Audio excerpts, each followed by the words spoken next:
इस वक्त की बड़ी खबर, राम मंदिर आंदोलन की पुरोधा स्वर्गीय रामचंद्र परमहंस जी की 22वीं पुण्यतिथि आज। नमस्कार, इंडिया न्यूज दर्पण में आपका स्वागत है। खबर अयोध्या से, जहां अयोध्या प्रतिवाद भयंकर के रूप में जाने जाने वाले राम मंदिर आंदोलन के पुरोधा स्वर्गीय रामचंद्र परमहंस की 22वीं पुण्यतिथि आज दिगंबर अखाड़े पर श्रद्धांजलि देने के लिए लगातार अयोध्या समेत कई स्थानों से दिगंबर अखाड़ा पहुंचे हैं। संत महंत दे रहे श्रद्धांजलि। राम मंदिर ट्रस्ट के महासचिव चंपत राय ने भी दी श्रद्धांजलि। कथावाचक आचार्य मिथिलेश नंदनीश्वरन ने भी दी श्रद्धांजलि। अयोध्या विधायक वेद प्रकाश गुप्ता ने भी दी श्रद्धांजलि। अयोध्या नगर निगम के प्रथम महापौर ऋषिकेश उपाध्याय ने भी दी श्रद्धांजलि। इंडिया न्यूज दर्पण के लिए प्रियंका वर्मा की रिपोर्ट।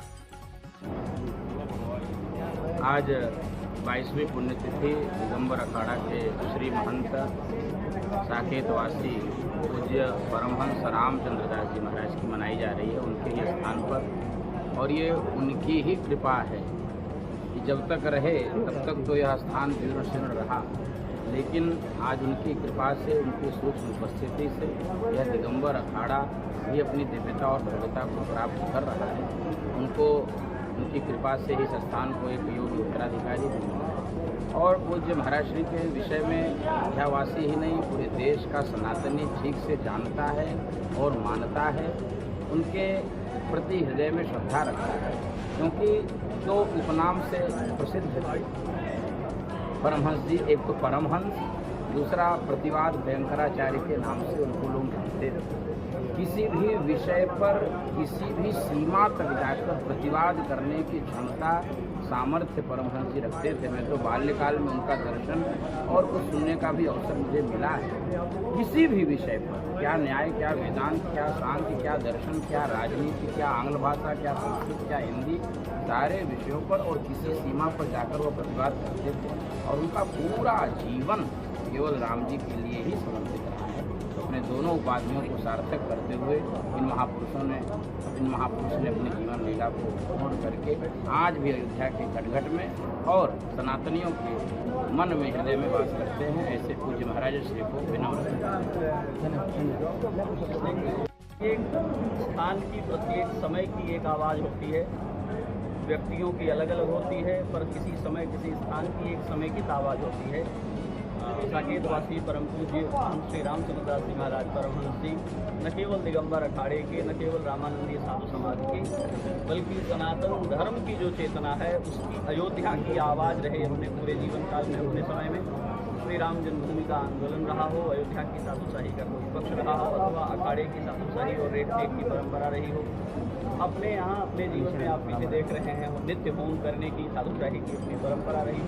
परमहंस जी महाराज अयोध्या की आवाज़ थे, पहचान थे और पूरे जीवन अयोध्या के स्वाभिमान को, सनातन धर्म के स्वाभिमान को अपनी वाणी से उन्होंने भारत और विश्व भर में स्थापित किया। हम सब उनकी इस पुण्यतिथि पर उनका कृतज्ञ स्मरण करते हैं। उनकी मूर्ति को श्रद्धांजलि अर्पित की।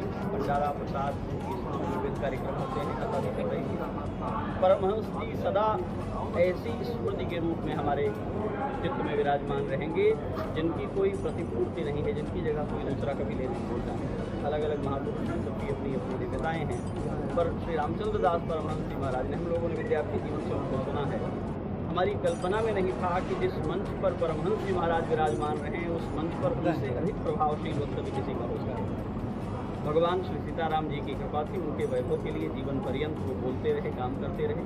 हम उनका कृतज्ञ महाराज जी। आज बहुत ही में क्या कहना है, गोस्वामी जी महाराज ने लिखा है कि सब विद सुखप्रद सोपुरी, अयोध्या सरयू के तट पर जो नगरी अयोध्या बसी हुई है, ऐसे तो ये नित्य सुंदर है, नित्य दिव्य है, लेकिन पावस अति रमणीय। पावस ऋतु में, सावन में ये विशेष दिव्य हो जाती है, क्योंकि इसमें सरयू जी के तट पर हिंडोरे पर भगवान सीताराम जी झूला झूलते हैं। अयोध्या की जो परंपरा है झूलनोत्सव की, कन्हैया उत्सव की, उसमें 15 दिनों का एक पक्ष का, शुक्ल पक्ष का, श्रावण का झूला होता है। मधुश्रवा से आज की शुक्ल तृतीया से मणिपर्वत पर भगवान के विग्रह जाते हैं। हिंडोले में पालकी में रथ पर चढ़ करके वहाँ झूलते हैं। मणिपर्वत भगवान का विहार स्थल है और वहाँ से लौट करके सभी मंदिरों में भव्य दिव्य संगीत के आयोजन के साथ प्रायः पूर्णिमा पर्यंत भगवान झूलते हैं। कहीं कहीं कुछ विशेष विधान है, जैसे सतगुरु कुटी में तृतीया को भगवान उतरेंगे, संवाद होगा, उसके साथ हनुमान निवास में पूर्णिमा के बाद वाले मंगल तक झूलेंगे, और सतगुरु कुटी में और सतगुरु सदन में और रंग मंडल में गुरु पूर्णिमा से 1 महीने तक भगवान सूर्य पर विराजमान रहते हैं। भगवान सीताराम जी की रसोपासना की परंपरा है और देश भर के गायक गुणीजन इसमें वादक इसमें आते हैं और अपनी अपनी प्रस्तुतियाँ देते हैं। ये अयोध्या में होने वाले उत्सवों में श्री रामनवमी की तरह, श्री राम विवाह की तरह, कार्तिक की तरह सावन पूरा महामहोत्सव है। सबको इसकी शुभकामनाएं, सब लोग इसमें अपने जीवन को हरा भरा और रसमय बनाएं। क्या नाम है महाराज जी?